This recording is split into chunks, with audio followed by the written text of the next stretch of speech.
రేగి పండు పుల్లగా ఉంది. పుల్లగా అనేది విశేషణం. శుభోదయం అందరికీ. ఈరోజు తెలుగు భాష భాగాలు తెలుసుకుందాం.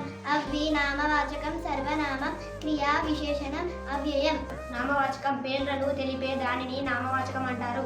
ఉదాహరణ: రాముడు, హైదరాబాద్, వీణ, చార్మినార్. సర్వనామం పేర్లకు బదులుగా వాడే దానినే సర్వనామం అంటారు. ఉదాహరణ: అతడు, ఆమె, అది, వారు. విశేషణం నామవాచకం, సర్వనామం పదాల గుణాన్ని తెలిపేదానినే విశేషణం అంటారు.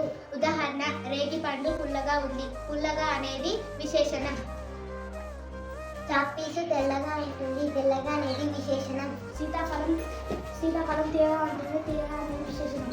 కాకరకాయ చేదుగా ఉంటుంది. చేదుగా అనేది విశేషణం. క్రియ పనిల గురించి తెలిపేదాన్ని క్రియ అంటారు. ఉదాహరణకు: ఆమె నడుస్తుంది, అతడు చదువుతున్నాడు, నేను రాస్తున్నాను, నేను పాట పాడుతున్నాను. అవ్యయం లింగవచన విభక్తులు లేని పదాలను అవ్యయం అంటారు. ఉదాహరణ: అయ్యో, ఓహో, అబ్బో, ఆహా. అందరికీ ధన్యవాదాలు.